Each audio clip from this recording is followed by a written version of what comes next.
before we go any further, I would like to draw your attention to the awesome t-shirt that came in the mail today.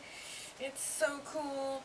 I like it so much. It's really amazing and exciting. Yay! But as amazing as it is, we are not talking about t-shirts today, which is a shame. Instead, we're going to be talking about Harry Potter, which is totally relevant because the whole world is apparently freaking out about the next Harry Potter and last Harry Potter movie. Before I get into Harry Potter, sorry for not posting last week.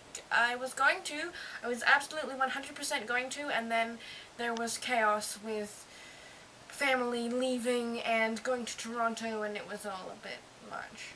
So sorry. Harry Potter. My relationship with Harry Potter isn't quite as intense as a lot of people's. Although I have definitely read the books, I am not really obsessed with it. I may have been at one point, but even then it was just something I really, really liked, although I was pretty obsessed with it as a kid, I guess.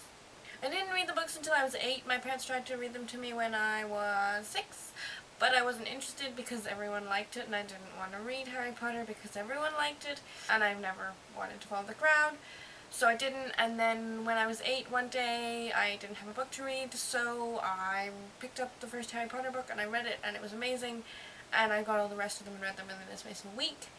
I went to see the first movie when it came out on opening day, and yes, I was a pretty big fan for a while. But now, not so much. I mean, I reread the books every so often, and they're fun, and when I start reading them, I get caught up in them. And yes, they do make me cry, notably, the forest again, you know, that chapter in book 7, it's so emotional.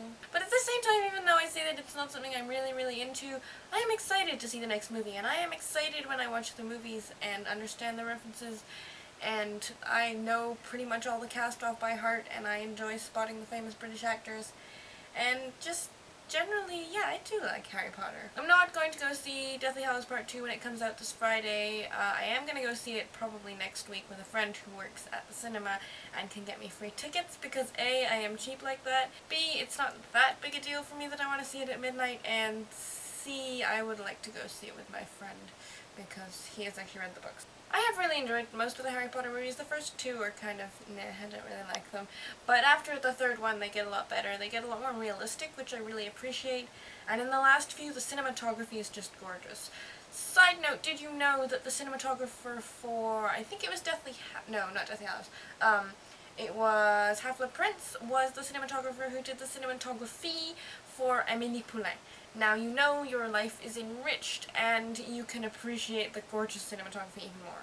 I'm always struck by how beautiful the movies are, and especially in Deathly Hallows Part 1 when they go camping and they go to all these amazing places, and it was wonderful. Mostly I think what's fun about the movies is that it's really nice to see a world that exists in your head actually become almost real. One cool Harry Potter thing that I have done is I went to see Deathly Hallows Part 1 at the Odeon in Leicester Square where they have the premieres, and that was pretty cool.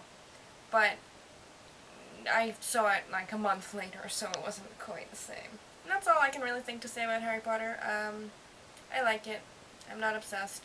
I was at one point. Mostly what Harry Potter did was it got me into the idea of a fandom and an online community. There was a time when I checked MuggleNet diligently every day, and I listened to all the podcasts, and I was up on the Harry Potter news. And so when I got more interested in Doctor Who, I guess I realized that the internet was a good place to find like-minded people, and so I did that. Yeah, Harry Potter taught me about fandom. But yeah, that's all I can really think to say. For the record, I'm not really sure what house I'm in. I always thought I was a Ravenclaw, and then I've done a number of quizzes that tell me I'm a Hufflepuff, and then Katie Matthews seems to think I'm a Gryffindor, and yeah, I'm not really sure. I like to think I'm a Ravenclaw, but I'm probably not really intellectually intense enough for that, so maybe I am that kind of Gryffindor, like Hermione, who is smart and does stuff because they believe in it, but I want to be a Ravenclaw. I don't know. It's not that important. But what houses are you?